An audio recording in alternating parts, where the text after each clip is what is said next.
நண்பர்களே வணக்கம். குடியாத்தம் குமரன். விடுதலை சிறுத்தைகள் கட்சியிலே துணை பொதுச் செயலாளராக இருந்தவர். லாட்டரி சீட்டு வியாபாரி, கேம்பிளிங் லாட்டரி சீட்டு, இந்தியா முழுக்க லாட்டரி சீட்டு வியாபாரி, கள்ள லாட்டரி சீட்டு, ஒரு நம்பர் லாட்டரி சீட்டு, போலி லாட்டரி சீட்டு, இப்படி ஏழை மக்களினுடைய ரத்தத்தை உரிகிற அந்த லாட்டரி தொழில் செய்யக்கூடிய ஒரு நபர் யார் என்று கேட்டால் ஆதவ் அர்ஜுனா. விடுதலை சிறுத்தை கட்சியினுடைய துணை பொதுச் செயலாளராக அந்த இருந்தார். விடுதலை சிறுத்தைகள் கட்சியில துணை பொதுச் செயலாளராக பணியாற்றிக் கொண்டிருந்த அந்த நேரத்திலே திராவிட முன்னேற்ற கழகத்தினுடைய அரசை எப்படியெல்லாம் அந்த நபர் விமர்சனம் செய்தார் என்று உங்களுக்கு தெரியும். அதாவது இதுல என்ன ஒரு சதின்னு கேட்டீங்கன்னா, இதில் ஒரு மிகப்பெரிய சதி என்னவென்று கேட்டால், மிகுந்த மரியாதைக்குரிய விடுதலை சிறுத்தைகள் கட்சியினுடைய தலைவர் சிதம்பரம் நாடாளுமன்ற உறுப்பினர் எழுச்சி தமிழர் அண்ணன் தொல் திருமாவளவன் எம்பி அவர்கள் திராவிட முன்னேற்ற கழகத்தின் கூட்டணியிலே ஒரு மிக முக்கியமான ஒரு தலைவர், அகில இந்திய அளவிலே ஒரு ஒடுக்கப்பட்ட சமுதாயத்தினுடைய ஒரு முக்கியமான தலைவர், வாழும் புரட்சியாளர், அம்பேத்கராக திகழக்கூடியவர், புரட்சியாளர் எழுச்சி தமிழர் அண்ணன் தொல் திருமாவளவன் அவர்கள். நமது மாண்புமிகு தமிழக முதல்வர், தேச தலைவர், அன்பு தலைவர் தளபதி அவர்களுடைய அன்பு சகோதரனாக அரசியலிலே பயணித்து வரக்கூடியவர். எனவே அவருடைய பேருக்கு கலங்கம் ஏற்படுத்துகின்ற வகையிலும், கூட்டணி கட்சிக்குள்ளே ஒரு குழப்பத்தை ஏற்படுத்த வேண்டும் என்கின்ற வகையிலும் தொடர்ந்து அந்த ஆதவ அர்ஜுனா என்று சொல்லக்கூடிய அந்த நபர் எப்படியெல்லாம் பேசி வந்தாருன்னு உங்களுக்கு எல்லாம் நல்லா தெரியும். அந்த எப்படியெல்லாம் பேசி வந்தாருன்னு உங்களுக்கு நல்லாவே தெரியும். அதாவது திட்டமிட்டு திமுக கூட்டணிக்குள்ள ஒரு குழப்பத்தை ஏற்படுத்தணும். திமுக கூட்டணியிலிருந்து விடுதலை சிறுத்தைகள் கட்சியை வெளியே கொண்டு வரணும். அண்ணன் திருமாவளவனுக்கு ஏதாவது ஒரு ஆசை வார்த்தைகளை கூறி அவர் வெளியே கொண்டு வந்துடணும். அந்த ஒரு முயற்சியில் அந்த ஆதவ அர்ஜுனா என்று சொல்லக்கூடிய ஒரு நபர் ஒரு புரோக்கரா செயல்பட்டான். என்னை பொறுத்த வரைக்கும் நான் என்ன சொல்லுவேன்னு கேட்டா, அவன் ஆதவ அர்ஜுனான்ற யாருன்னு கேட்டா RSS பிஜேபியுடைய ஸ்பை தான். அவன் உள்ள வந்தவன் தான். அவன் உள்ள வந்து தொடர்ந்து திமுக அரசையும் திமுக விமர்சனம் பண்றான். ஒரு எதிர்கட்சியா இருந்துன்னு திமுக விமர்சனம் பண்றாங்கன்னா அது ஓகே, எதிர்கட்சியா விமர்சனம் பண்ணதான் செய்வாங்க. யாராருக்கும் எதிர்கட்சியா இருக்கக்கூடியவங்க திராவிட முன்னேற்ற கழகத்தின் அரசையும், முதலமைச்சரையும், துணை முதலமைச்சரையும், அமைச்சர்களையும், கழகத்தையும் விமர்சனம் செய்வார்கள். அதான் எதிர்கட்சியினுடைய வேலை. ஆனால் விடுதலை சிறுத்தைகள் கட்சி என்பது அது திராவிட முன்னேற்ற கழகத்தில் இருக்கக்கூடிய கூட்டணி கட்சிகளிலே ஒரு வலிமையான ஒரு கூட்டணி, ஒரு முக்கியமான கூட்டணி. திராவிட முன்னேற்ற கழகத்தின் கொள்கையும் விடுதலை சிறுத்தைகள் கொள்கையும் ஒரே கொள்கை தான். சனாதனத்தை எதிர்ப்பது, ஆரிய அரசியலே ஒழிப்பது, திராவிட மண்ணை என்றைக்கும் திராவிட மண்ணாக பாதுகாக்க வேண்டும், ஆரிய கூட்டமிடர் வந்து திராவிட மண்ணை பாதுகாக்க வேண்டும். இதுதான் திமுகவினுடைய கொள்கை. அதே கொள்கை தான் விடுதலை சிறுத்தைகள் கட்சியுடைய கொள்கை. எழுச்சி தமிழர், புரட்சியாளர் எழுச்சி தமிழர் மரியாதைக்குரிய அண்ணன் தொல் திருமாவளவன் எம்பி அவர்கள். ஆனா அந்த கூட்டணியில் இருந்துன்னு அவன் ஆதவ அர்ஜுனா எப்படியெல்லாம் பேசி வந்தான்னு உங்களுக்கு தெரியும். அவன் ஆதவ அர்ஜுனா இப்படியெல்லாம் பேசும்போது பாக்குறவங்க என்ன நினைப்பாங்க?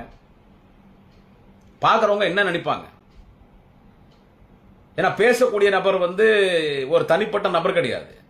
விடுதலை சிறுத்தைகள் கட்சியில ஒரு துணை பொதுச் செயலாளர் என்று சொல்லக்கூடிய ஒரு மிகப்பெரிய பொறுப்பு, அங்கீகாரமான ஒரு பொறுப்பு, இரண்டாம் கட்ட தலைவராக இருக்கக்கூடிய ஒரு நபர். அந்த கட்சிக்கு வந்து ஒரு வருஷம் கூட, போன ஜனவரி மாசம் தான் கட்சிக்கு வந்த மாதிரி தெரியுது. குறுகிய காலத்தை கட்சிக்கு வந்தாலும் தொடர்ந்து திமுகவை கடுமையா விமர்சனம் பண்ணும்போது பாக்குறவங்க என்ன நினைப்பாங்க? பொதுமக்களா இருக்கட்டும், இல்ல திராவிட முன்னேற்ற கழக கூட்டணி கட்சியில் இருக்கக்கூடியவர்களாக இருக்கட்டும், திராவிட முன்னேற்ற கழகத்தின் உடன்பிறப்புகள், ஏன் விடுதலை சிறுத்தை கட்சி இருக்கக்கூடிய தோழர்கள் கூட என்ன நினைப்பார்கள்?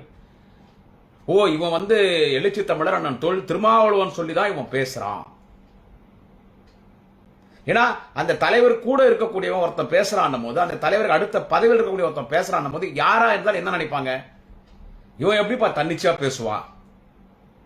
அந்த கட்சியினுடைய தலைவர் எழுச்சி தமிழர் தொல் திருமாவளவன் எம்பி சொல்லிதான் அவன் பேசுறான் தான் நினைப்பாங்க. ஆனா அது உண்மை இல்லை. ஏனென்று கேட்டால், எழுச்சி தமிழர் அண்ணன் தொல் திருமாவளவன் அவர்கள் ஒரு நேர்மையான ஒரு தலைவர், ஒரு கரைப்படாத கரங்கத்திற்கு சொந்தக்காரர், ஒரு லட்சிய வேங்கை. தன் இயக்கத்திற்காக ஒடுக்கப்பட்ட சமுதாய மக்களை பாதுகாக்க வேண்டும் என்பதற்காக திருமணம் கூட செய்து கொள்ளாமல் விடுதலை சிறுத்தைகள் கட்சியிலே ஒரு காமராஜராக வாழ்ந்து கொண்டிருப்பவர் அண்ணன் தொல் திருமாவளவன் அவர்கள். இதை சொல்வதிலே எனக்கு பெருமைதான். ஏதோ அண்ணன் தொல் திருமாவளவன் அவர்களை மிகைப்படுத்தி பேச வேண்டும் என்பது என்னுடைய நோக்கம் அல்ல. எனவே ஒரு நேர்மையான தலைவர், ஒரு நல்ல தலைவர், அவரோடு இருந்து கொண்டு ஒரு நிமிடம் தொடர்ந்து பேசும் பொழுது பல முறை அவரும் கண்டித்திருக்கிறார். ஆனால் தொடர்ந்து இப்படியே பேசுறான்னு கேட்டா அவன் RSS பிஜேபி இயக்குது. என்னன்னு கேட்டா அவனுடைய வேலை என்னன்னு கேட்டா எப்படியாவது திராவிட முன்னேற்ற கழக கூட்டணியிலிருந்து விடுதலை சிறுத்தைகள் கட்சியை பிரிச்சு கொண்டு வந்தோம், வெளியே கொண்டு வந்தோம். இந்த வேலையை அவன் தொடர்ந்து பார்த்தான். பல முறை கண்டிச்சோம். கடைசியா ஜூனியர் விகடன் பத்திரிகையில உலக சட்ட மாமேதை பாபா சாஹேப் டாக்டர் அம்பேத்கருடைய புத்தக வெளியீட்டு விழா அந்த பத்திரிகை சார்பா நடக்குது. அதுல புதுசா கட்சி ஸ்டார்ட் பண்ணிக்கிற கூத்தாடி நேத்து கூட கோவாக்கு நல்ல ஜாலியா சொகுசா இன்பமா ஜல்சா பண்ணின தனி பிளைட்ல த்ரிஷா கூட போய் கோவால இறங்கினார நடிகர் விஜயின் ஒரு மிகப்பெரிய தியாகி. கட்டண பொண்டாட்டி எங்கேயோ இருக்குது, புள்ள எங்கேயோ இருக்கிறான், குழந்தை குட்டிங்க எங்கேயோ இருக்குது. இவர் நடிகை த்ரிஷாவை கிளப்பின்னு கூட்டு போயிட்டார். ஆமா, அவரு அவ்வளவு பெரிய தியாகி. அவரு திமுக பத்தி அவரு பேசுறார், நடிகர் விஜய். அந்த நடிகர் விஜய் அந்த ஜூனியர் உடன் பத்திரிகையினுடைய மிகுந்த மரியாதைக்குரிய உலக சட்ட மாமேதை பாபா சாஹேப் டாக்டர் அம்பேத்கருடைய புத்தக வெளியீட்டு விழால அந்த விஜய் அதனால எப்படி எல்லாம் பேசினான்னு தெரியும், கூட இருந்தாலும் பேசுறான். யாரு? ஆதவர்ஜுனா. அந்த விழாவில மிகுந்த மரியாதைக்குரிய எழுச்சி தமிழர் புரட்சியாளர், இன்னைக்கு அகில இந்திய அளவில் இன்னைக்கு ஒடுக்கப்பட்ட சமுதாய மக்களின் பாதுகாவலராக வாழும் அம்பேத்கராக திகழக்கூடிய எழுச்சி தமிழர் அண்ணன் தொல் திருமாவளவன் MP அவர்கள் கூட பங்கேற்க வேண்டி இருந்தது. ஆனால் அவர் பங்கேற்கல. அது அவர் ஒரு முடிவு எடுத்தார். அதுல பங்கேற்க கூடாதுன்னு திமுகவோ கூட்டணி கட்சி யாரோ நிர்பந்திக்கல. பட் அவருக்கு தெரியும் அரசியல். அங்க விஜயை கூப்பிடாம வந்து அவர் போயிருப்பார். அங்க போனா விஜய் என்ன பேசுவான்னு அவருக்கு தெரியும். அவர் திமுக ஒரு கூட்டணி கட்சியில் ஒரு முக்கியமான தலைவர். அவர் பங்கேற்கல. அதுல இவன் போறான். யாரு? ஆதவர்ஜுனா போறான்.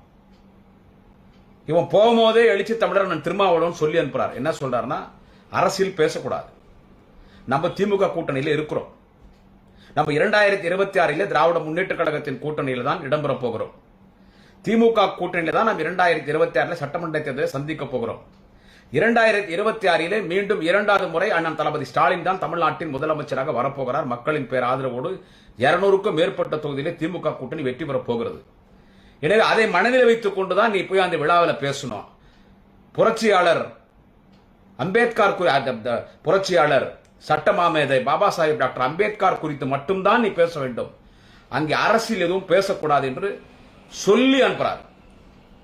ஆனா இவன் போய் அங்க என்ன பேசுறான்? அந்த ஆள் விஜய் என்ன பேசினாங்க? முதல்ல அந்த நிகழ்ச்சிக்கு புரட்சியாளர் உலக சட்ட மாமேதை பாபா சாஹேப் டாக்டர் அம்பேத்கருடைய புத்தக வெளியீட்டு விழாக்கு நடிகர் விஜயை கூப்பிட்டதே தப்பு. ஜூனியர் உடன் பத்திரிகை என்ன தப்பா நினைக்கூடாது. என்னை குறித்து எவ்வளவோ நல்ல செய்திகள், எனக்கு ஒரு தர்ம சங்கடமான சூழ்நிலை அரசியலில் வந்த பொழுது எனக்கு ஆதரவாக எழுதிய பத்திரிகை ஜூனியர் விகடன். ஐயா வெற்றி கொண்டானோடு நாங்கள் எல்லாம் 25 ஆண்டு காலம் பயணித்தோம். அப்பொழுது எங்கள் பட்டிமன்றம் குறித்து மிகவும் பெருமையாக எழுதிய பத்திரிகை ஜூனியர் விகடன். ஜூனியர் விகடன் ஒரு மிகவும் பழம்பெரும் ஒரு பத்திரிகை, உலக அளவில் ஒரு பிரசித்தி படைத்த பத்திரிகை. அந்த பத்திரிகை நான் விமர்சிக்கவில்லை, எந்த பத்திரிகையும் விமர்சிக்கக்கூடாது, எந்த ஊடகத்தையும் விமர்சிக்கக்கூடாது. ஆனால் என்னுடைய தனிப்பட்ட கருத்து என்னவென்று கேட்டால், அம்பேத்கர் என்றால் யார்? எல்லோருக்கான தலைவர். அவர் ஒரு சமுதாயத்திற்கு மட்டும் தலைவர் கிடையாது. அப்படி ஒரு அடையாளத்தை காட்டிட்டாங்க. உயர் ஜாதி பூணூல் போட்ட பிராமணர்களுக்கும் சேர்த்து அனைத்து சமுதாயத்திற்கும் ஒட்டுமொத்த இந்தியாவில் வாழ்கிற கோடிக்கணக்கான மக்கள் அனைவருக்குமான ஒரு பொதுவான தலைவர் பாபா சாஹேப் டாக்டர் அம்பேத்கர். அம்பேத்கர் இல்லை என்று சொன்னால் சட்டம் இல்ல, நம்ம இல்ல, யாருமே இல்லை. அண்ணல் அம்பேத்கர் இல்லைன்னா நம்ம யாரும் இல்லை. அப்படிப்பட்ட ஒரு அம்பேத்கருடைய வாழ்க்கை வரலாற்றை எல்லோருக்குமான தலைவர் அண்ணல் அம்பேத்கர் குறித்து ஒரு புத்தகத்தை வெளியிட்டதுக்கு விஜயை கூப்பிட்டதே தப்ப. அவனுக்கு என்ன தகுதி? அந்த நடிகனுக்கு என்ன தகுதி இருக்குது சொல்லுங்க. நான் நடிகன் என்று சொன்னால் நடிகனை நான் கேவலமாக பேசவில்லை, நடிப்பை கேவலமாக பேசவில்லை, சினிமா துறையை கேவலமாக பேசவில்லை. அண்ணல் அம்பேத்கருடைய புத்தகத்தை வெளியிடுகின்ற தகுதி விஜய்க்கு இருக்கிறதா என்று கேட்டால் இல்ல. அவன் நேத்து கூட பாரு எவ்வளவு ஜாலியா தனி பிளைட்ல நடிகை திரிஷா கூட பிளைட்ல போய் இறங்குறான். அதை நான் நேத்தெல்லாம் நான் வெளியே சொல்ல. ஏன்னா கேட்டா நீ சோசியல் மீடியால அதெல்லாம் வெளியே வந்துருச்சு. சோசியல் மீடியால வெளியே வந்துருச்சு, யூடியூப் சேனல்ல வந்துச்சு, மீடியால வந்துருச்சு. 2 பேர் ஜாலியா பக்கத்துல உட்காந்து பிளைட்ல போய் இறங்குறாங்க, கார்ல போறாங்க வராங்க, 2 பேர் ஜாலியா இருக்குது. அது எல்லாமே வந்துட்டனால அதனால நான் சொல்றேன். அதாவது சென்னையில எவ்வளவோ வெள்ளம் வந்துச்சுங்க, அதுக்கு போய் அவன் பார்க்கல. அந்த நடிகர் விஜய் அந்த போய் பார்க்கல. திருவண்ணாமலையில ஒரு 7 பேர் அப்படியே மண்ணில் புதைஞ்சிட்டாங்க. 2 குழந்தைங்க மண்ணில் புதைஞ்சிச்சு, அதை போய் பார்க்கல. நாளைய தமிழகம் மாண்புக்கு துணை முதலமைச்சர் வாலிப கலைஞர் எங்கள் அண்ணன் உதயநிதி ஸ்டாலின் சேத்துல நடந்து போறாரு. முட்டிக்கால் வரைக்கும் தண்ணி. போட்டோக்காகவோ போட்டோக்கு போஸ்ட் கொடுக்கறதுக்கோ வீடியோக்கு போஸ்ட் கொடுக்கறதோ கிடையாது. அண்ணாமலை போனார் பாருங்க ஒரு முறை போட்ல முட்டிக்கால் தட்டுற மாதிரி தண்ணி அந்த போட்ல உட்கார தள்ளின்னு போனாங்க, சும்மா வீடியோ எடுக்கிறதுக்கு. அந்த மாதிரி போல உணர்வுபூர்வமா போனார் எங்க அண்ணன் உதயநிதி ஸ்டாலின். இன்னைக்கும் போறார். அவர் சேப்பாக்கம் திருவல்லிக்கேணி தொகுதியில மழை வந்துட்டா அந்த தொகுதியில தண்ணி வத்துற வரைக்கும், அந்த தொகுதி தண்ணி எல்லாம் அப்ரூவ் படுத்துற வரைக்கும் அந்த தொகுதியிலே இருக்கிறார், சுத்துறாரு. முதலமைச்சர் தளபதி அப்படிதான் இருக்கிறார். ஆனா இந்த மழைக்கு விஜய் வந்து எட்டி பார்த்தானா இருந்தாலும் யாருன்னா சொல்லுங்க, நீங்களே சொல்லுங்க. இதை சமூக வலைத்தளங்களிலும் யூடியூப் சேனலையும் பார்த்து கொண்டிருக்கிற மரியாதைக்குரிய நண்பர்களை, சகோதர சகோதரிகளை கேட்கிறேன். இந்த மழைக்கு எங்கன்னா வெளியே வந்தானா இருந்தாலும், ஒரு விவசாயி போய் பார்த்தானா இருந்தாலும், மழை வந்தா இயற்கை பேரிடர் நடக்கும், மழை வந்தா தண்ணி வெள்ளம் வரதான் செய்யும். அதான் நம்ம சுத்த. ஏன்னா சென்னை அப்படி அமைஞ்சு போச்சு. 100 வருஷத்துக்கு முன்னாலே எல்லாம் ஆக்கிரமிப்பு பண்ணிட்டான், ஒன்றும் பண்ண முடியாது. என்னன்னா தண்ணி வந்துச்சுன்னா உடனடியாக அந்த தண்ணி அப்ரூவ் படுத்தி வெள்ளத்துல இருந்து மக்களை பாதுகாக்கணும். அந்த வேலையை திமுக செய்து, அதிமுக 10 வருஷம் செய்யல. நீ அதை வந்து பாத்தியா? மக்களுக்கு ஆறுதல் சொன்னியா? திருவண்ணாமலைக்கு போனியா? நான் சொன்ன 7 பேர் அப்படியே அந்த மலையில வந்து மண்ணில் அப்படியே புதைஞ்சிட்டாங்க வீடு. போய் பாத்தியா? எங்கேயாவது போய் பாத்தியா? கேட்டா அவன் கட்சிக்காரன் சொல்றான், டிவியில என் கூட தான் பேசினான், அவர் வந்தா கூட்டம் கூடிடுமா ஆடாங்க. அப்ப என்ன புடங்கதோட அரசியல் வரீங்க? கூட்டம் கூடுமா? அப்ப வீட்டிலே இருக்கிறது தானே, திரிஷாவை கூட்டம் போயிட்டு வீட்டிலே இருக்கிறது தானே. நடிகர் விஜய் வெளியே வந்தா கூட்டம் கூடிடுமா? இல்லைன்னா கேரவானுக்கு மாநாடுக்கு அந்த நடிகர் விஜய் வந்தானே விக்கிரவாண்டியில, அந்த வந்து வந்து அதுல கூட தான் அவர் திரிஷா கூட்டின்னு வந்தாரு. அதை கூட நான் வந்து கூட்டின்னு வந்தாருன்னு சொல்லுவே தவிர அதை கூட நம்ம பேசுறது தப்பு தான். Because we are not having any rights to poke our nose in his personal matter, in his personal habit, in his personal life, in his personal issues. Okay, நமக்கு எந்த அதிகாரம் கிடையாது அந்த ஆளுடைய தனிப்பட்ட பழக்க வழக்கங்கள், அவருடைய விவகாரத்தில் தலையிடுறது. ஆனா நீ ஒரு பொது வாழ்க்கைக்குன்னு வந்துட்ட. நீ ஒரு பொது வாழ்க்கைக்குன்னு வரும்போது எங்களை மாதிரி சாதாரண ஆட்கள், குடியாத்தம் குமர மாதிரி ஒரு சாதாரண ஆட்களே ஏதாவது சின்ன தப்பு பண்ண அதை சோசியல் மீடியால பெருசா காட்டுறான். நீ ஒரு பெரிய நடிகை இல்லைன்னு சொல்ல, ஆனா நீ தலைவனா ஏத்துக்க மாட்டான். ஆனா நீ தலைவனா ஆயிட்ட ஒரு கட்சிக்கு நான் தலைவன் சொல்றேன். அப்ப நீ சொல்ற தப்பெல்லாம் வெளியே வரும். நீ மலைக்கு வரல, எதுக்கும் வரல, வெளியே வந்தா கூட்டம் கூடன்றாங்க. அப்புறம் என்ன கட்சி ஆரம்பிச்சிங்க? திரிஷா கூட வீட்டிலே இருக்க வேண்டியது தானே, கேரவேன்ல சுத்த வேண்டியது தானே. மாநாட்டுக்கு கேரவேன்ல தான் விஜய் இருந்தது, கூட திரிஷா தான் இருந்துச்சு. அது திரிஷா கூட சுத்த வேண்டியது தானே. திரிஷா கூட போனாங்கன்றனால தான் அவங்க பேரை நான் சொல்றேன். அந்த சகோதரி கூட மனம் புண்படுத்த வேண்டும் என்கின்ற எண்ணம் எனக்கு கிடையாது. கூட சுத்துறதுனால நான் சொல்றேன்.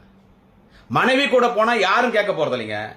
இல்ல திரிஷா விஜய்க்கு 2வது பொண்டாட்டினா யாரும் கேட்க போறது இல்ல. அது 2வது பொண்டாட்டி பார்த்தால் தாலி கட்டி கல்யாணம் பண்ணிட்டு இருக்கான், அதுக்கு குழந்தை குட்டிங்க இருக்குது, யாரும் கேட்க போறது. அது கல்யாணம் ஆகாத ஒரு நடிகை. சோ நீ வந்து இவ்வளவு தற்குறியா இருக்கிற விஜய், ஆனா நீ என்ன பேசுற? திமுக விமர்சனம் பண்றே. அதனாலதான் நான் பேசுறேன். ஜூனியர் விகடன் விழாவில் நம்ம ஏற்கனவே பேசியிருக்கோம், நிறைய பேசியிருக்கோம், நிறைய தொலைக்காட்சி வாத மேடைகளில் பேசியிருக்க. ஜூனியர் விகடன் விழாவில் நீ பேசும்போது நீ அரசியலே அம்பேத்கருடைய புத்தகத்தை வெளியிடும் போது என்னடா புடுங்கிறதுக்கு அரசியல் பேசுறீங்க? ஆதவ அர்ஜுனாவும் கேட்கற, நடிகர் விஜயம் கேட்கற, என்ன அரசியல் பேசுறீங்க? ஜூனியர் விகடன் எந்த ஒரு கட்சியும் சாராத எல்லோருக்குமான ஒரு பொதுவான பத்திரிகை. ஆனா உண்மையிலே ஜூனியர் விகடனுடைய குழுமத்திற்கு தெரியாது இவன் அரசியல் பேசுவாங்க. ஏதோ கூப்பிட்டாங்க, ஆனா அந்த பேசினான் மேடையில். பேசினேன் தான் அந்த பத்திரிகையினுடைய நிர்வாகம் போய் சட்டை பிடிச்சி இழுக்க முடியாது. இப்ப நாங்களாம் மேடையில் பேசினா டைம் ஆயிடுச்சுன்னா சட்டை பிடிச்சி இழுப்பாங்க, இல்ல சீட்டு கொடுப்பாங்க. அப்படி கொடுக்க முடியாது. கூப்பிட்டுட்டாங்க. என்ன புடுங்கட அரசியல் பேசுறாங்க? என்ன பேசுறான் அந்த விஜய்? 200 தொகுதி கனவு காண்றீங்களா? கூட்டணி நம்பி இருக்கிறீங்களா?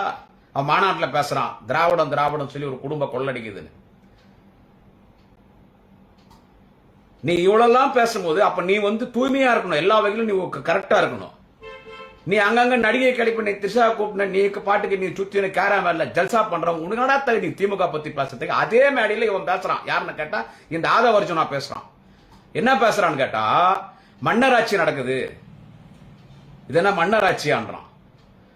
அடா பைத்தியக்காரன். நான் ஆதவர்ஜுனா சொல்றேன், எவ்வளோ பெரிய தலைவர் எழுச்சி தமிழர் அண்ணன் தொல் திருமாவளவன் அவரோடு நீ பழகனியே, உனக்கு மன்னராட்சிக்கும் மக்களாட்சிக்கும் வித்தியாசம் தெரியலடா. மன்னராட்சின்னு சொன்னா வாழையடை வாழையா அப்படியே வருவாங்க. நீ கேட்கலாம், இது கூட அதே மாதிரி தானே கலைஞர், தளபதி, உதயநிதி ஸ்டாலின் மக்கள் ஓட்டு போடுறாங்க. மக்கள் ஓட்டு போடுறாங்க. இது நியமன பதவி கிடையாது, ராஜ்யசபா எம்பி கிடையாது, இது மக்கள் ஓட்டு போடுறாங்க. அறிஞர் அண்ணாவின் மறைவுக்கு பிறகு தலைவர் கலைஞரை தமிழ்நாட்டின் முதலமைச்சராக சட்டமன்ற உறுப்பினர்கள் தேர்ந்தெடுக்கிறார்கள். அதற்கு அடுத்து தொடர்ந்து நடைபெறுகிற தேர்தலிலே தலைவர் கலைஞர் தான் முதலமைச்சர் வேட்பாளர் என்று சொல்லி திராவிட முன்னேற்ற கழகம் தேர்தலை சந்திக்கிறது. கலைஞர் 5 முறை தமிழ்நாட்டின் முதலமைச்சராக வந்தார் என்று கேட்டால் it's not a nominated posting. Public elected our leader Dr. Kalaignar as their chief minister. மக்கள் திராவிட முன்னேற்ற கழகத்தின் சட்டமன்ற உறுப்பினர்களுக்கு தமிழகம் முழுவதும் வாக்களித்தார்கள். கலைஞர் என்ற மாபெரும் தலைவன் இந்த நாட்டில் முதலமைச்சராக வர வேண்டும் என்று 5 முறை முதலமைச்சராக வருகிறார். இந்த முறை தலைவர் தளபதி ஸ்டாலின் இந்த நாட்டின் முதலமைச்சர் என்று சொன்னால் தலைவர் தளபதி தான் முதலமைச்சராக வர வேண்டும் என்று மக்கள் வாக்களித்த காரணத்தால் திராவிட முன்னேற்ற கழகத்தின் சட்டமன்ற உறுப்பினர்கள் திமுகவினுடைய கூட்டணி கட்சிகள் பெரும்பான்மையான இடத்தில் வெற்றி பெற்று இன்றைக்கு மக்களால் இன்றைக்கு இந்த நாட்டில் முதலமைச்சராக அமர வைத்திருக்கிறார். அண்ணன் உதயநிதி ஸ்டாலின் சேப்பாக்கம் திருவல்லிக்கேணி தொகுதியில் மக்களால் தேர்ந்தெடுக்கப்பட்டிருக்கிற ஒரு சட்டமன்ற உறுப்பினர். எனவே மக்களால் தேர்ந்தெடுக்கப்பட்ட காரணத்தால் திமுகவில் ஆட்சியில் தளபதி இன்றைக்கு முதலமைச்சர், உதயநிதி துணை முதலமைச்சர் என்று சொன்னால் மக்கள் தீர்ப்பே மகேசன் தீர்ப்பு. இந்த ஜனநாயகத்தின் இறுதி எஜமானர்கள் வாக்காள பெருங்குடி மக்கள். மக்கள் தேர்ந்தெடுத்தனால் இது ஜனநாயக ஆட்சி, இது மன்னர் ஆட்சி கிடையாது. உக்காளி உனக்கு அதுவே தெரியலடா ஆதாஜோனா, உனக்கு அதுவே தெரியலையே. நீ அதுல போய் அவ்வளவு விமர்சனம் பண்ணி திமுக தொடர்ந்து அவன் திமுக தான் விமர்சனம் பண்ணான். அவன் கட்சி விட்டு நீக்கப்படுறதுக்கு முன்னால தொலைக்காட்சி விவாத மேடைகளிலே பேசும் பொழுது என்னோடு விடுதலை சிறுத்தைகள் கட்சியினுடைய இளைஞரணி செயலாளர் எனது அன்புக்கினிய சகோதரர் சங்கத்தமிழன் அவர்கள் பேசுறார். அவரே அதை கண்டிச்சார். அப்ப இன்னும் கட்சி விட்டு நீக்கப்படல ஆதவர்ஜுனா. ஆனா மிகுந்த மரியாதைக்குரிய எழுச்சி தமிழர் திருமாவளவன் அவர்கள் இவனை கட்சி விட்டு 6 மாசம் நீக்கினார். இப்ப அவனே வெளியே வந்துட்டான். அவன் என்ன சொல்றான் வெளியே வந்து, ஆதவர்ஜுனா நானா வெளியே போறேன், ஆனா நான் சொன்னது சொன்னதான் மன்னராட்சியை ஒழிக்கிற கொள்கையில நான் உறுதியா இருப்பான். அவனை செருப்பால் அடிக்கலாமா வேணவா? என்ன நீ என்ன 200 வருஷத்துக்கு பின்னால இருக்கிறியா? பேக் டு த ஃபியூச்சர்னு ஒரு படம் வந்திருக்கும். நீ என்ன டைமிங் மிஷின்ல 200 வருஷத்துக்கு பின்னால போயிட்டியா? மன்னராட்சி நான் ஒழிப்பு. நீ யாருடா? நீ எல்லாம் யாரு? நீ எல்லாம் யாரு? இதெல்லாம் தெரியுதா? இவனை வச்சு அண்ணன் திருமாவளவன் அவர்களை திமுக கூட்டணியில இருந்து வெளியே கொண்டு வரணும், விடுதலை சிறுத்தைகள் கட்சியை பிரிக்கணும்ன்றது இவனுடைய நோக்கம். எல்லாரும் என்ன பேசுனாங்கன்னு கேட்டா, இதுல அண்ணன் திருமாவளவன் அவர்கள் விமர்சனத்துக்கு ஆளாக்குனாங்க. எல்லாரும் என்ன பேசணும் கேட்டா, எழுச்சி தமிழ் அண்ணன் தொல் திருமாவளவன் அவர்கள் இவனை ஒன்னும் பண்ண மாட்டார், விட்டுடுவேன். அவன்கிட்ட பணம் இருக்குது, அவன் பணம் வச்சிருக்கான், பல ஆயிரம் கோடி வச்சிருக்கான். நான் உன்னை சொல்லிட்டா, நான் விடுதலை சிறுத்தைகள் கட்சி கிடையாது. பிறக்கும் பொழுது திமுக காரனாக பிறந்தவன் இந்த மண்ணுக்குள் சாயும், இந்த மண்ணுக்குள்ளே செல்லுகிறனோ இல்லை எரித்து சாம்பல் ஆக்கிறார்களோ அப்பொழுது திமுக காரனாகத்தான் மறைவேன். ஆனால் நான் திருமாவளவர்களை எனக்கு ரொம்ப பிடிக்கும், எல்லாருக்கும் ஒரு பிடிக்கும், எங்கள் கூட்டணி கட்சி. அதை தாண்டி தனிப்பட்ட முறையில் நான் திருமாவளவர்களை எல்லோருக்கும் பிடிக்கும். ஒரு தூய்மையான ஒரு தலைவர், அரசியலிலே ஒரு நேர்மையான ஒரு தலைவர். நான் சொன்னது போல் திருமணம் கூட செய்து கொள்ளாமல் இந்த மக்களுக்காக சமூகத்திற்காக வாழ்ந்து கொண்டிருக்கிற ஒரு தலைவன். அவருக்கு கோடிகள் முக்கியம் இல்லை, கொள்கை தான் முக்கியம். அவருக்கு பணம்லாம் முக்கியம் கிடையாது. அவர் அரசு அதிகாரியா இருந்தவர், அதை ரிசைன் பண்ணிட்டு இந்த மக்களுக்காக கட்சி ஆரம்பிச்சு நீ ஒரு பெரிய இடத்துல லட்சக்கணக்கான தொண்டர்களை வைத்துக் கொண்டு ஒரு இயக்கத்தை நடத்தக்கூடிய ஒரு தலைவன். அவர் இப்படிப்பட்ட பணக்காரனை பார்த்தோ ஏதோ விடுதலை சிறுத்தைகள் கட்சின்னு சொன்னா ஒரு நேரத்தில் ஜாதி கட்சின்னு சொன்னாங்க. ஆனா இன்னைக்கு இது ஒரு எல்லோருக்குமான எப்படி திராவிட முன்னேற்ற கழகமோ அப்படி அதுவும் ஒரு இன்றைக்கு ஒரு சமூக நீதி இயக்கமாக இன்றைக்கு எல்லோரும் எல்லா சமுதாயத்திலும் இருக்கக்கூடிய ஒரு இயக்கம். அதனாலதான் ரெட்டியார் சமுதாயத்தைச் சேர்ந்த மிகுந்த மரியாதைக்குரிய ரெட்டியார் சமுதாயத்தைச் சேர்ந்த இவனை இந்த ஆதவர்ஜனாவை துணை போச்சொல்ல நியமிச்சார். அவன் என்னென்ன வேலை பார்க்கணுமோ எல்லாம் பார்த்தா அவனை இன்னைக்கு நீக்கிட்டாங்க. அவன் காலி, அவ்வளவுதான். திமுகவினுடைய நிர்பந்தத்தின் காரணத்தால் அவன் கட்சியிலிருந்து நீக்கப்பட்டான். அவன் மீடியாவில் பேசுறான் ஆதவர்ஜனா. தளபதி கூட்டணி கட்சியில் இருக்கக்கூடிய யாரையும் கூப்பிட்டு நீ இதை செய் அதை செய்யும் சொல்ல மாட்டார். திமுகவோடு ஒரு கட்சி கூட்டணி இருக்குதுன்னு கேட்டா திமுக சொல்றதுதான் அந்த கூட்டணி கட்சி கேட்கணும்ன்றதுக்கு இது இங்க ஒண்ணு சர்வாதிகாரமான தலைவர் தளபதியும் கிடையாது, சர்வாதிகாரமான இயக்கம் திமுக கூட்டணி திராவிட முன்னேற்றங்கள் கிடையாது. ஒரு கூட்டணி கட்சியில் இருக்கக்கூடியவர்கள் அவருடைய கோரிக்கை எதை வேணாலும் முன்வைக்கலாம், அரசை எதிர்த்து கூட போராட்டம் நடத்தலாம், அவர் எந்த கோரிக்கை வேணாலும் வைக்கலாம்.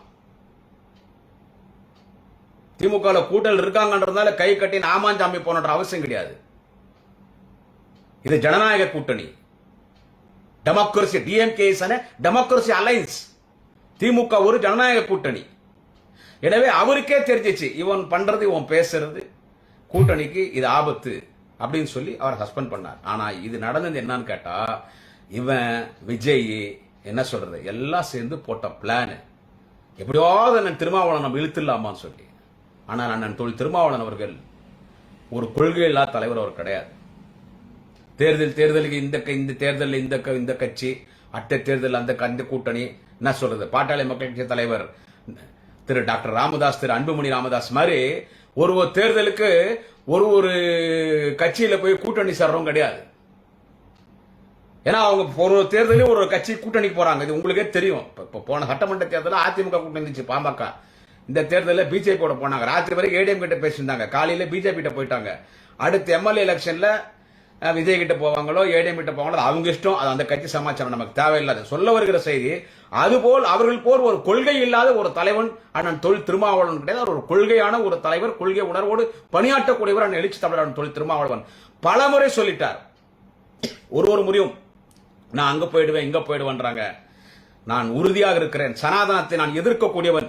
இன்றைக்கு சனாதனத்தை ஆரிய அரசியல் எதிர்க்கக்கூடிய ஒரு இயக்கம் இந்தியாவில் எதுவென்று கேட்டால் தலைவர் தளபதி ஸ்டாலின் தலைமையில் இருக்கக்கூடிய திராவிட முன்னேற்ற கழகம், திராவிட முன்னேற்ற கழகத்தின் கூட்டணி. அந்த திராவிட முன்னேற்ற கழகத்தின் கூட்டணி தான் நான் தொடர்வேன்.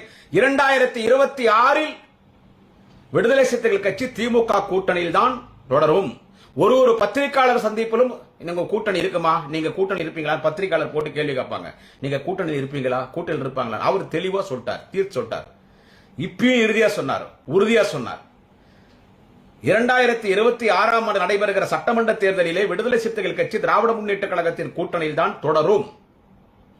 2026 எனது மிகுந்த மரியாதைக்குரிய அண்ணன் மாண்புமிகு தளபதி ஸ்டாலின் தான் தமிழ்நாட்டின் முதலமைச்சர். 200க்கும் மேற்பட்ட தொகுதியிலே திமுகவின் கூட்டணி வெற்றி பெறும் என்று அண்ணன் திருமாவளவன் தெளிவாக சொல்லுகிறார். ஆனா ஆதவர்ஜனா திமுரா பேசுறான். அவன் திமுரா பேசுறான். அவன் யாரு? அவன் ஆதவர்ஜனா யாருங்க சொல்லுங்க. நாங்கெல்லாம் 16 வயசுல இருந்து மேடையில பேசிட்டு இருக்கோம், இன்னைக்கு இப்படியே தான் இருக்கிறோம். அவன் யாரு? பணம் வச்சிருக்கான், மார்ட்டினுடைய மாப்பிள்ள, லாட்டரி சீட் வியாபாரம். லாட்டரி சீட்னா நேர்மையான லாட்டரி சீட் மட்டும் கிடையாது, அதுலேயே போலி லாட்டரி சீட் இருக்குது, அதுலேயே கள்ள லாட்டரி சீட் இருக்குது, அதுலேயே ஒரு நம்பர் லாட்டரி சீட் இருக்குது, அதுலேயே கேம்பிளிங் இருக்குது, செல்போன்லேயே லாட்டரி சீட் இருக்குது. இந்த கேரளா லாட்டரி சீட்லாம் எல்லாம் அவங்களுக்கு தான். Total India full lottery seat அவனுங்களுக்கு தான்.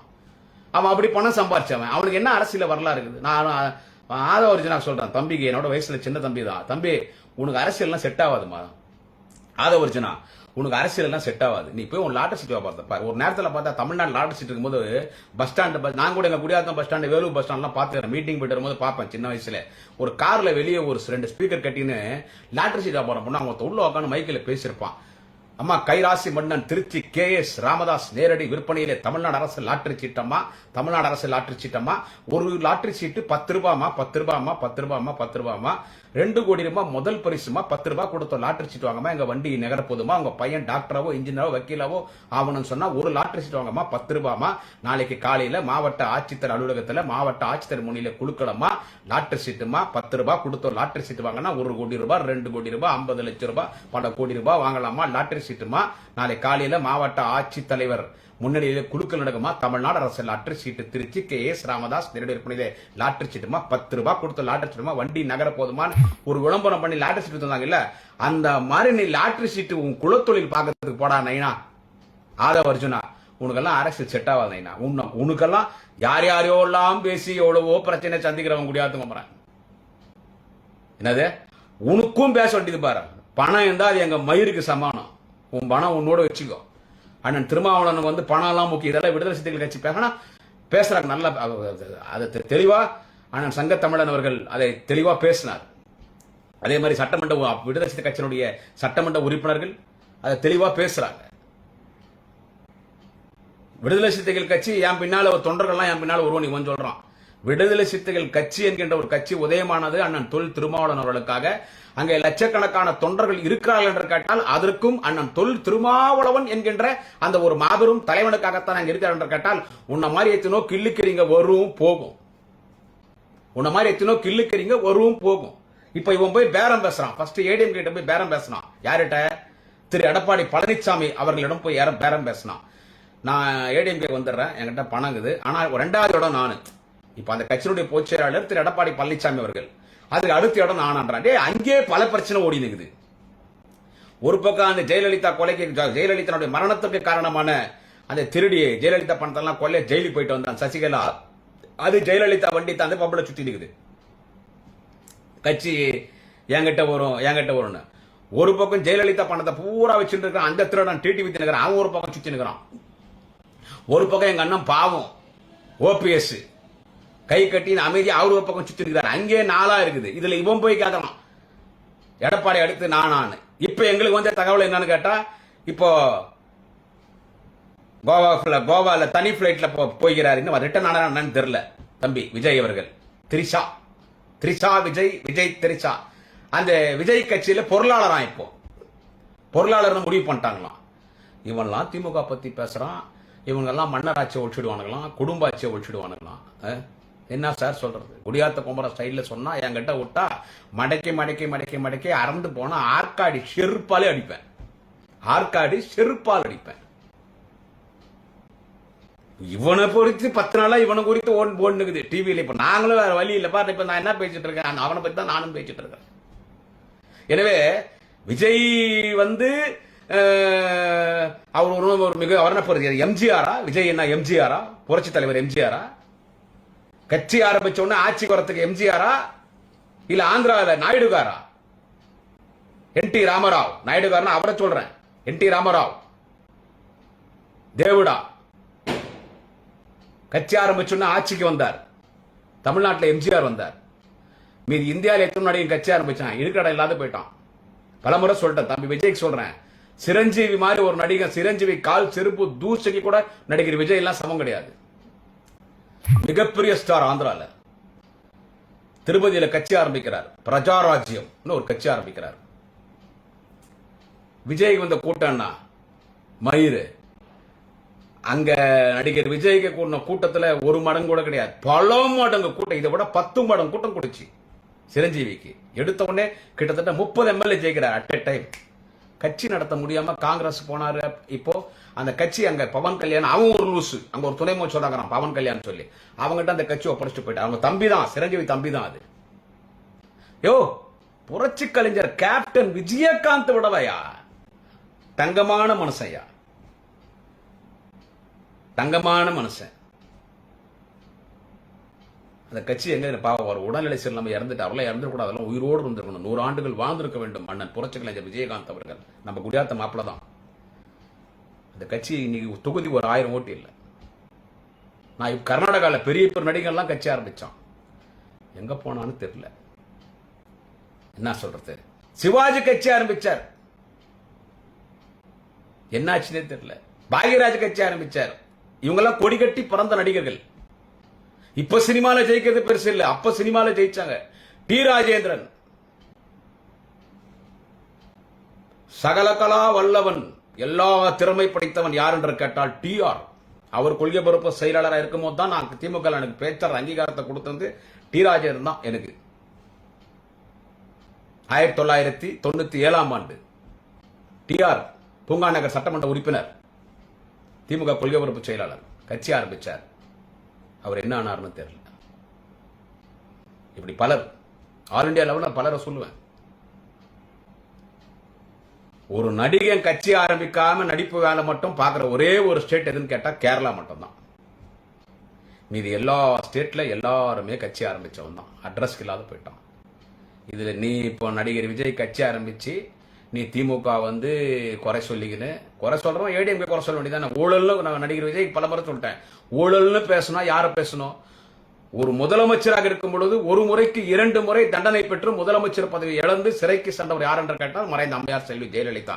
அதை குறிச்சு அப்பனா நீ பேசுகிற நடிகர் விஜய், ஏன் திமுக பத்தி பேசுற? ஏன்னா உனக்கு பிஜேபி RSS சொல்லி கொடுத்தது அப்படிதான், நீ திமுக மட்டும் தான் பேசணும், வேற யாரும் பேசக்கூடாதுன்னு. என்ன சொல்றது, எல்லாரும் பி டீம் பண்ணுவாங்க. பிஜேபி ஏ டீம் தான் அந்த கூத்தாடி விஜய். பிஜேபி ஏ டீம் தான் அந்த கூத்தாடி விஜய். 2000 கோடி கொடுத்தாங்க விஜய் கட்சி ஆரம்பிக்க சொல்லி. 2000 கோடி வாங்கினு கட்சி ஆரம்பிச்சான். மாநாடு நடத்துறதுக்கு 100 கோடி கொடுத்தாங்க. இவன் திமுக பத்தி இவன் பேசுறான். திமுக கூட்டணி உடைச்சிருவாங்களாம். கூட்டணி நம்பிக்கை நான் விஜய்க்கும் சொல்றேன். இவன் யாரு? என் மசுரு, என் பிசுறு, அந்த மயிராண்டி, அவன் திருட்டுல அடிச்சுட்டு இருக்கிற அந்த லாட்டரி மாஃபியா, அவன் ஆதவ அர்ஜுனாக்கும் சொல்றேன். என்ன சொல்றது, கூட்டணி எங்க கூட்டணி உறுதியா இருக்கடா. எங்க கூட்டணி யாரும் உடைக்க முடியாதா. திமுக கூட்டணி உறுதியா இருக்கு, ஸ்ட்ராங்கா இருக்குது. அதிலும் எழுச்சி தமிழர் நான் தொல் திருமாவளவன் உறுதியா இருக்கிறார். உறுதியா இருக்கிறார். 2026 ஆதவ அர்ஜுனா, டேய் உனக்கு தாண்டா சொல்றேன், 2026 200க்கும் அது 200ல இருந்து பிளஸ் ஆகுமே தவிர மைனஸ் ஆகாது. பிளஸ் ஆகும். திமுக கூட்டணி ஜெயிச்சு. ஆனா எழுச்சி தமிழர் தொழில் திருமாவளவனே சொல்றாரு. நான் சொல்றது என்ன, நான் ஒரு சாதாரண ஒரு அடிமட்ட தொண்டை, ஒரு சாதாரணமான அந்த மிகப்பெரிய தலைவர் அண்ணன் எழுச்சி தமிழர் அண்ணன் தொழில் திருமாவளவனே சொல்றாரு. 2026 200க்கும் அதிகமான தொகுதி திமுக கூட்டணி வெற்றி பெறும். எனது மரியாதைக்குரிய அண்ணன் மாண்புமிகு தளபதி ஸ்டாலின் அவர்கள் தமிழ்நாட்டின் முதலமைச்சராக வருவது உறுதி. உறுதி உறுதினே அவரே 2 நாளைக்கு முன்னாலும் சொல்றாருன்னா, அப்ப எங்க கூட்டணி யார் என்ன பண்ண முடியும்? அண்ணன் திருமாவளவன் போன்ற தலைவர்களை எல்லாம் இந்தியா முழுக்க பிஜேபி ஒழிச்சிட்டான். உங்களுக்கு தெரியுமா? ஒடுக்கப்பட்ட சமுதாயத்தை சார்ந்த எத்தனை தலைவர்கள் பிஜேபி ஆட்சியிலே முடக்கப்பட்டிருக்கார்கள், எத்தனை கட்சி ஒழிச்சிட்டாங்க தெரியுமா? பிஜேபியை எதிர்க்கக்கூடிய ஒடுக்கப்பட்ட சமுதாயத்தினுடைய கட்சிகள், பட்டியலின சமுதாயத்தை சேர்ந்த கட்சி தலைவர்களை, ராம்விலாஸ் பாஸ்வானுடைய கட்சி ஒரு கட்சி இருந்துச்சு தெரியுமா உங்களுக்கு? அந்த கட்சி எங்க இருந்தே தெரியாது. இன்னைக்கு இந்திய குடியரசு கட்சி என்னாச்சு? கர்நாடகாவில் எத்தனையோ தலித் அமைப்புகள், வட மாநிலங்களில் எத்தனையோ தலித் அமைப்புகள். எவன்லாம் சனாதனத்தை எதிர்ப்போன்னு சொன்னானோ அத்தனை பேரையும் முடிச்சிட்டான். ஆனா அவனால தொட முடியாத ஒரு ஒடுக்கப்பட்ட சமுதாயத்தின் தலைவர் யார் என்று கேட்டால் எழுச்சி தமிழர், வாழும் அம்பேத்கராக இருக்கக்கூடிய புரட்சியாளர் எழுச்சி தமிழர் அண்ணன் தொல் திருமாவளவன் என்ற ஒரு தலைவனை மட்டும்தான் பிஜேபியால தொட முடியவில்லை. ஏனென்று கேட்டால் அவர் தளபதியோடு இருக்கிறார், திமுக கூட்டணியில் இருக்கிறார். அதைவிட ஒரு தனிப்பெரும்பான்மை பெற்ற ஒரு புயல் மனத்தோடு போர்க்குணத்தோடு அரசியல் செய்கிற ஒரு மாபெரும் ஒடுக்கப்பட்ட சமுதாய மக்களினுடைய ஒரு காவலராக பாதுகாக்கக்கூடியவர் எழுச்சி தமிழர் திருமாவளவன். அவரை மட்டும்தான் இவனால தொட முடியல. அது காரணம் திமுகவோடு கைகோர்த்து நிற்கிறார், தலைவர் தளபதியோடு கைகோர்த்து நிற்கிறார். எப்படி இரட்டை சகோதரர்களோ, ட்வின் பிரதர்ஸ், அது போல எங்கள் தலைவர் தளபதியும் அண்ணன் எழுச்சி தமிழர் திருமாவளவன் அவர்களும். எனவே இந்த கூட்டணி ஏன்னா வேற எதையும் சொல்லி திமுக வீழ்த்த முடியாது. இந்த அரசை குறை சொல்லியோ, முதலமைச்சரை குறை சொல்லியோ, திமுகவின் கொள்கைகளை குறை சொல்லியோ இந்த அரசை வீழ்த்த முடியாது. ஒரு மாபெரும் தலைவன், வாலிப கலைஞர், நாளைய தமிழகம் அண்ணன் உதயநிதி ஸ்டாலின் என்கின்ற ஒரு மாபெரும் தலைவன், எதிர்காலத்தில் தமிழகத்தை இன்னும் ஒரு 50 ஆண்டு காலம் வழிநடத்தக்கூடிய ஒரு தலைவன். இந்த திராவிட மண்ணை ஆரிய கூட்டமிருந்து, இந்த திராவிட மண்ணை ஆரிய கூட்டமிடமிருந்து பாதுகாப்பதற்கு இருக்கிற ஒரு மாபெரும் தலைவன், நாளைய தமிழகம் துணை முதலமைச்சர் வாலிப கலைஞர் மாண்புமிகு அண்ணன் உதயநிதி ஸ்டாலின் என்கின்ற ஒரு மாபெரும் தலைவன் இங்கே தமிழ்நாட்டில் இருக்கிறார். எனவே இந்த கூட்டணியும் வீழ்த்த முடியாது, இந்த ஆட்சியும் குறை சொல்ல முடியாது. ஆனா இப்படியோ கூட்டணியில குழப்பத்தை உருவாக்கணும். அவங்க ட்ரை பண்றது யாருன்னு கேட்டா ஒரே ஒரு தலைவன் தான். அவங்க காங்கிரஸ் கிட்டயோ, கம்யூனிஸ்ட் கிட்டயோ, மறுமலர்ச்சி திமுக மிகுந்த மரியாதைக்குரிய புரட்சி புயல் அண்ணன் வைகோ மறுமலர்ச்சி திமுக கிட்டயோ வேற யாருக்கிட்டையும் போக முடியல. அவங்களால வேற யாருக்கிட்டையும் போக முடியல. அண்ணன் திருமாவளவன் தான் ட்ரை பண்றாங்க. அவர் ஒரு கொள்கை உறுதியானவர். தெரியும் சொல்றேன், அவர் கொள்கை உறுதியானவர். நீங்க தேர்தலுக்கு யாரு பொட்டி கொடுக்கிறானோ, கொள்கை எல்லாம் முக்கியம் கிடையாது. பணம் பொட்டி கொடுத்தா போறோம். அந்த கட்சி கூட்டணிக்கு போறதுக்கு கொள்கை இல்லாத தலைவர் டாக்டர் ராமதாஸ் போல் அண்ணன் எழுச்சி தமிழர் திருமாவளவன் கிடையாது. அவர் கொள்கை உணர்வோடு இருக்கக்கூடிய ஒரு லட்சிய வேங்கை, தமிழ் சிறுத்தை, திராவிடத்தின் சிறுத்தை அண்ணன் தொல் திருமாவளவன் அவர்கள். உங்களுடைய ஆசை பாசைக்கு துணை முதலமைச்சர், ஆட்சி அதிகாரத்தில் பங்கு கொடுப்பேன், அமைச்சர் பதவி கொடுப்பேன், இதெல்லாம் தூசி மாதிரி தட்டி தூக்கி போட்டு போயினே இருப்பார். எம்எல்ஏ பதவி ரிசைன் பண்ணார் ஒரு முறை, மங்களூர் தொகுதின்னு நினைக்கிறேன். ஆமா, கடலூர் மாவட்டத்தில் மங்களூர் தொகுதியில். அப்ப இடைத்தேர்தல் வரும்போது தான் இன்னைக்கு இருக்கிற அமைச்சர் மரியாதைக்குரிய அண்ணன் மாண்புமிகு அண்ணன் சிவி கணேசன் நின்னார். அவர் ஏன்னா உதயசூழல் ஜெயிச்சாரு. உதயசூர்ல நின்று ஜெயிச்சார். சரி, நான் விடுதலை சிறுத்தைகள் கட்சி எனக்கு ஒரு தனித்தன்மை வேணும் இல்ல, என் கட்சி சார் தான் நான் நிக்கணும்னு சொல்லி அவர் ரிசைன் பண்ணாரு. யாரா இருந்தாலும் இந்த பதவி முடிச்சிடலாம் அப்புறம் என்ன பார்த்தலாம், ஆனா ரிசைன் பண்ணார், பதவி ரிசைன் பண்ணார். அப்பதான் இடைத்தேர்தல் வந்துச்சு. அப்பதான் அண்ணன் சி வி கணேசன் அவர் அந்த அளவுக்கு ஒரு வரலாற்றுக்கு சொந்தமான ஒரு தலைவன் அண்ணன் எழுச்சி தமிழன் தொல் திருமாவளவன் அவர்கள். அவரெல்லாம் நீங்க துணை முதலமைச்சர் கொடுத்துருவேன், ஆச்சரியகாரத்தில் பங்கு கொடுப்போம், அதெல்லாம் நீங்க வரவே முடியாது. 2026 100க்கு 100%, 200க்கும் அதிகமான துறை திமுக கூட்டணி வெற்றி பெற்று திராவிட முன்னேற்ற கழகம் தனித்து ஆட்சி அமைக்கும், தனிப்பெரும்பான்மை ஆட்சி. திமுகவின் கொள்கை கூட்டணி ஆட்சி எல்லாம் கிடையாது. திமுகவின் கொள்கை மத்தியிலே கூட்டணி ஆட்சி, மாநிலத்தில் சுயாட்சி. எனவே சுயாட்சி தனிப்பெரும்பான்மையோடு திமுக அமைச்சரவை தலைவர் தளபதி முதலமைச்சர் மீண்டும் மாண்புமிகு அண்ணன் எங்கள் எதிர்காலமான உதயநிதி ஸ்டாலின் துணை முதலமைச்சராக வரப்போகிறார். அதற்கு எழுச்சி தமிழர் தொல் திருமாவளவன் அவர்கள் உறுதுணையாக இருப்பார். திமுகவிற்கு தலைவர் தளபதிக்கு நாளைய தமிழக மாண்புமிகு உதயநிதி ஸ்டாலின் அவர்களுக்கு. எனவே அப்படி ஒரு வரலாற்று சிறப்புமிக்க தலைவன் எல்லாம் உங்களுடைய பதவிக்கோ இல்ல ஆதவர்ஜனா மாதிரி அவங்ககிட்ட இருக்கிற காசுக்கோ மயங்கிற தலைவன் கிடையாது. அவர் காசுக்கு மயங்கி இருந்தா அவன் சொல்ற மாதிரி கேட்டிருப்பார். அவனுக்கு ஒரு 500 கோடி ரூபாய் பெரிய விஷயம் கிடையாது. ஆதவர்ஜனாக்கெல்லாம் என்னது காசுக்கு மயங்கிற தலைமை இல்ல, கொள்கைக்காக மீண்டும் மீண்டும் பதிவு செய்கிறார். அவங்க அம்மா மரியாதைக்குரிய அண்ணன் எழுச்சி தமிழர் தொல் திருமாவளவனை பெற்ற அந்த அன்னை தலைவர் கலைஞரிடத்துல சொன்னாங்க, அண்ணன் தொல் திருமாவளவனுடைய 50வது பிறந்த விழா நினைக்கிற நெல்லிக்கனி கொடுத்தாங்க தங்கத்தில். அப்ப அவங்க அம்மா சொல்றாங்க தலைவர் கலைஞர்கிட்ட, என் பிள்ளைய கல்யாணம் பண்ணிக்க சொல்லுங்க, நான் போகும்போது என் பிள்ளைய கல்யாணம் பண்ணி வச்சுட்டு தான் நான் போனோம், என் பிள்ளைய கல்யாணம் ஆகுறத நான் பார்க்கணும்னு அவங்க அம்மா அவ்வளவு ஆசைப்பட்டாங்க. அவர் மறைந்து விட்டார் சமீபத்தில். ஆனா கல்யாணம் பண்ணிக்கல. கல்யாணம் பண்ணிக்காம கர்மவீரர் காமராஜர் போல் விடுதலை சிறுத்தைகள் கட்சியில ஒரு காமராஜராக வாழ்ந்து கொண்டிருக்கான திருமாவளவன் ஆதவர்ஜுனா மாதிரி புறம்போக்குங்களுடைய பேச்சுங்க, அவனுங்க மாதிரி ஒரு கில்லுக்கிரியா இருக்கிற ஆதவர்ஜுனா அவனுடைய ஆசை வார்த்தைகளுக்கு அவனுடைய பணத்துக்கு அவன் சொல்லிட்டா அவன் பேச்சுகள் ஆசைப்பட்டுருவாரா? இல்ல மத்தவன் வேணா ஆச்சரிய நடிகர் விஜய் மாதிரி தற்குறிகள் நடிகைகள் கூட உல்லாசமா சுத்தின உல்லாச வாழ்க்கை வாழ்ந்துட்டு இருக்கிற நடிகர் விஜய் போன்ற ஆட்கள்லாம் ஆட்சி அதிகாரத்தில் பங்கு கொடுக்குறன்னா போயிடுவாரா? இல்ல வேற யாராவது இருக்கட்டும் யாருன்னா சொன்னா போயிடுவாரா? வேங்கை சிறுத்தை அண்ணன் தொல் திருமாவளவன். இந்த செய்தியை நான் பதிவு செய்வதற்கு காரணம் என்னவென்று கேட்டால், அந்த ஆதவர்ஜனான்றவன் ரொம்ப ஓவரா பேசிட்டு இருக்கான், ரொம்ப ஓவரா பேசுறான். இதெல்லாம் ஜெயலலிதா இருந்தா இந்த பாலிடிக்ஸ் எல்லாம் நடக்காது.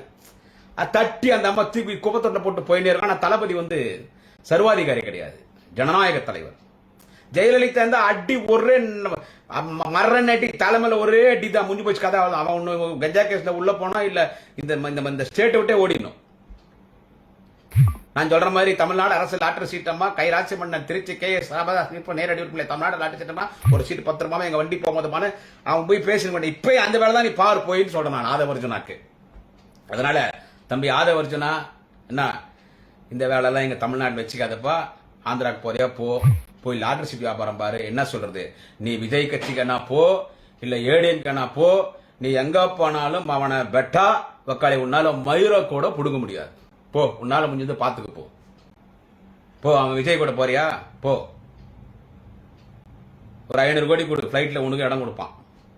தனி பிளைட்ல போறான் இல்ல, உன்னையும் கூட கூட்டு போவான். போ, நீ விஜய் கட்சிக்கு என்ன போ. விஜய் 4% 5% ஓட்டு, 5% அதிகம்.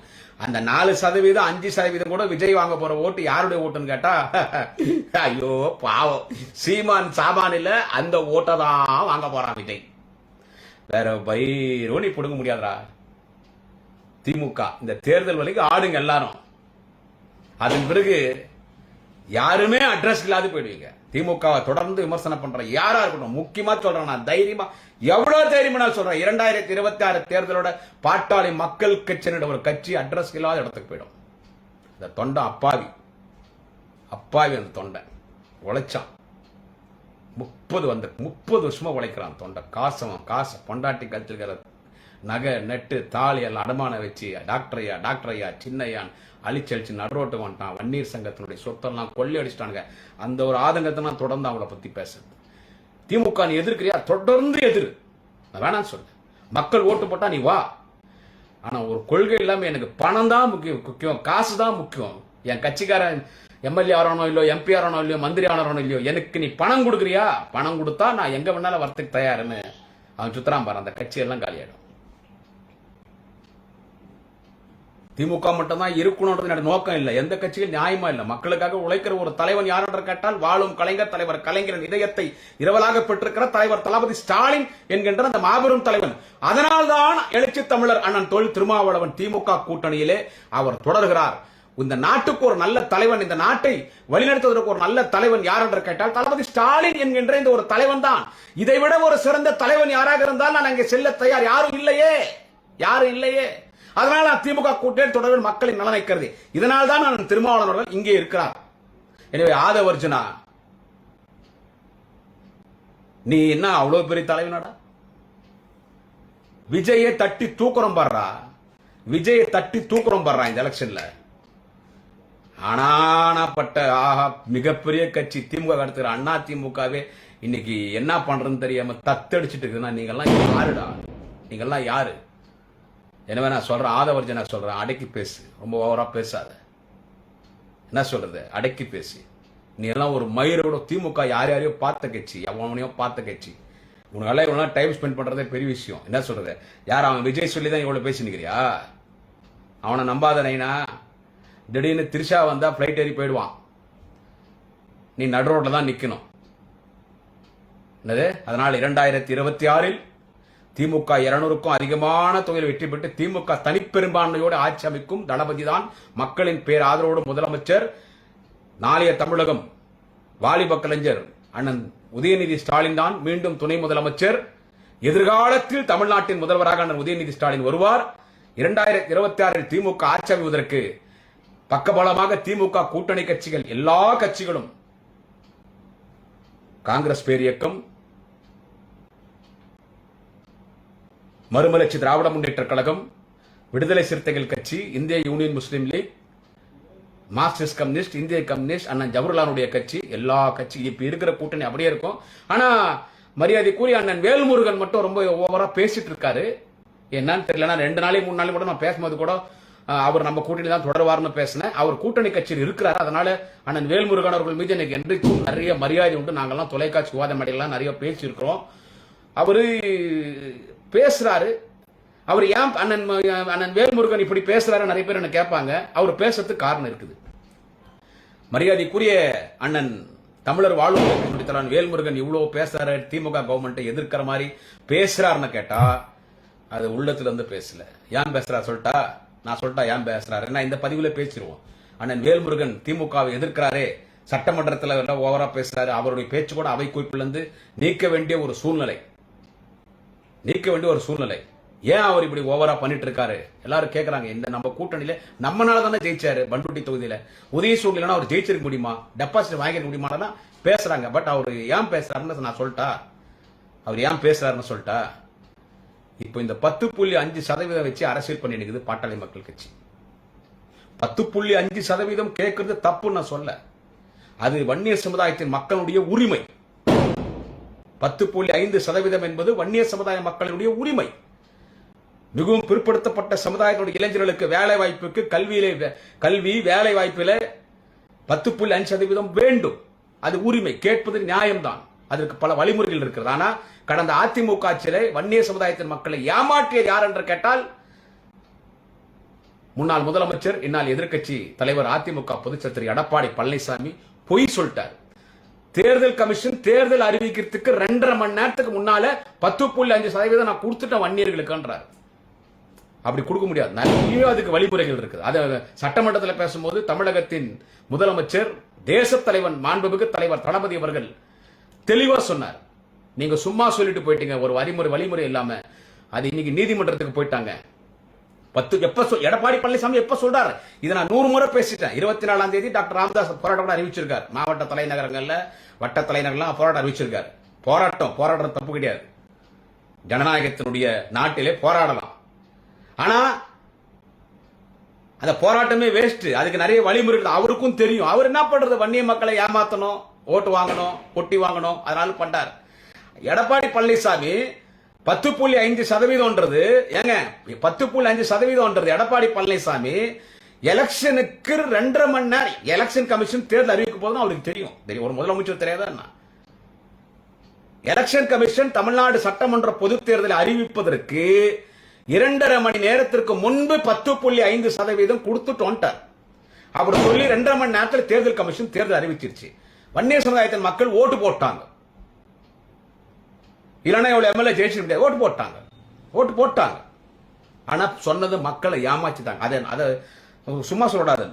மரியாதைக்குரிய சகோதரி சௌமியா அன்புமணி ராமதாஸ் அவர்கள், அன்புமணி ராமதாஸ் துணைவியா சௌமியா அன்புமணி ராமதாஸ் ஒரு மேடையில் அந்த அம்மா பேசினாங்க. அது வார்த்தை நான் சோசியல் மீடியாவில் பார்த்தேன்.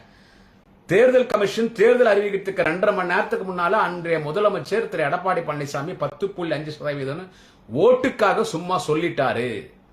ஆனா தேர்தல் முடிஞ்ச உடனே திமுக ஆட்சிக்கு வருது, எல்லாரும் கோர்ட்டுக்கு போயிட்டாங்க, கோர்ட்ல அதை ரத்து பண்ணிட்டாங்கன்னு அந்த அம்மா கரெக்டா சொன்னாங்க. அதுதான் உண்மை. அப்படியா? அதுக்கெல்லாம் நிறைய நம்ம நாடு நான் திரும்பி சொல்றேன். அந்த சென்சஸ் அந்த ஜாதி கணக்கெடுப்பு நம்மளால அதை செய்வேன். நம்ம எடுத்தா அதை ஏத்துக்க மாட்டான் யூனியன் கவர்மெண்ட். அது சென்ட்ரல் கவர்மெண்ட், ஒன்றிய அரசு தான் அந்த ஜாதிவாரி கணக்கெடுப்பு அவன் தான் எடுக்கணும். இடஒதுக்கீடு பிஜேபி கொடுப்பானா? கொடுக்க மாட்டான்.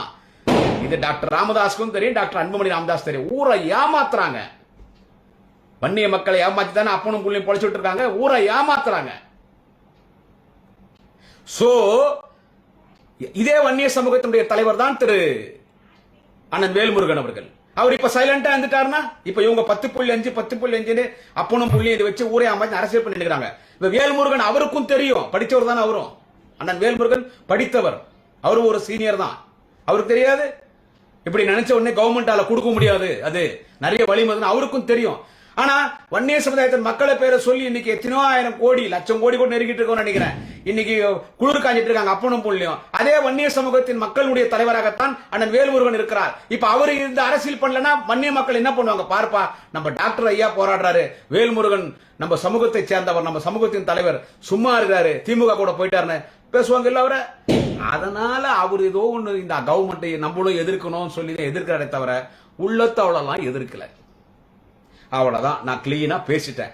இந்த 10.5% கொடுக்க கூடாதுன்ற எண்ணம் தலைவர் தளபதிக்கு கிடையாது. நான் நிறைய சொல்லிட்டேன். வன்னிய சமுதாயத்தின் மக்களை எம்பிசி ஆக்கந்து திமுக எல்லாமே வன்னியருக்கு செஞ்ச ஒரே நன்மை செஞ்சது திமுக மட்டும்தான், வேற யாரும் கிடையாது. டாக்டர் ராமதாஸ் அவர்கள் அண்ணல் அம்பேத்கருக்கு சிலை வைத்திருக்கிறார் தோட்டத்திலே, சந்தோஷம். அம்பேத்கருக்கு பக்கத்தில் அம்பேத்கரின் கனவுகளை நிறைவேற்றிய உலகத்தின் ஒரே தலைவர் டாக்டர் கலைஞருக்கும் டாக்டர் ராமதாஸ் சிலை வைத்து தினமும் மாலை போட்டு கையெடுத்து கும்பிடணும். அண்ணல் அம்பேத்கரையும் ராமதாஸ் கும்பிடணும், தலைவர் கலைஞரும் டாக்டர் ஐயா ராமதாஸ் அவர் கையெடுத்து கும்பிடணும். நம்ம வன்னிய சமுதாயத்தின் மக்கள் எல்லாரும் வீட்லயும் கலைஞர் படம் அவசியம் இருக்கணும், தளபதி படம் இருக்கணும். அவங்க இல்லைன்னா நம்ம சமூகம் கிடையாது. இதை தெரியாம ராமதாஸ் 2 நாளைக்கு முன்னால பேசுறாரு, கலைஞரும் துரோகம் பண்ணிட்டாரு, தலைவர் தளபதியும் துரோகம் பண்ணிட்டாரு. எனவே நீங்க என்னதான் பேசுங்க, என்னதான் ஏமாத்துங்க. நானும் எனக்கும் பேசி பேசி பேசி பேசி திகட்டி போச்சு. என்ன சொல்றது, எனக்கும் பேசி. ஏன்னா சட்டமன்றத்தில் எடப்பாடி பழனிசாமி கேட்கிறார், நாங்க கொடுத்த 10.5 என்னாச்சு? போயா, வாயில நல்லா வரப்போகுது. சமூக மக்களை ஏமாத்திட்டையா? 10.5 நீ கொடுத்தியா? ஏன் தேர்தல் அறிவிக்கிறதுக்கு நீதான் 4 வருஷம் முதலமைச்சர், எலெக்ஷன் 1 வருஷத்துக்கு முன்னால கொடுத்திருக்கிறது 10.5%. ஏன் தேர்தல் 2.5 மணி நேரத்துக்கு முன்னால கொடுக்குற?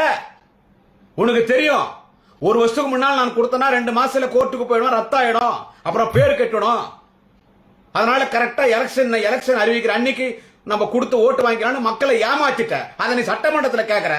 தளபதி அதுக்கு பதில் சொன்னாரு. எனவே இந்த 10.5 அது முறைப்படி காலதாமதம் ஆனாலும் திமுக தான் வன்னியர் மக்களுக்கு 10.5 கொடுக்கும், தளபதி தான் கொடுப்பார், எழுதி வச்சுக்கீங்க. அதனால நான் ஆதவ அர்ஜுனா, நீ நடிகர் விஜய்க்கு தேங்காய் போட்டு ஒரு புச்சுன்னு தொங்கு எவங்கிட்டோம்னா போ, என்னன்னா பண்ணிக்கோ. என்ன நீ ஒரு ஆளு மயிர் கிடையாது. திமுக பத்தி பேசுறது, மன்னராட்சி ஒளி பண்றது, இதெல்லாம் எதுவும் பேசாம என்ன சொல்றது, நான் சொல்ற மாதிரி உனக்கு அரசியல் ஆகிப்படாதா, போய் பஸ் ஸ்டாண்டா லாட்டரி சீட் வியாபாரம் பாரு. நன்றி, வணக்கம். நாளை இன்னொரு பதிவில் சந்திக்கிறேன்.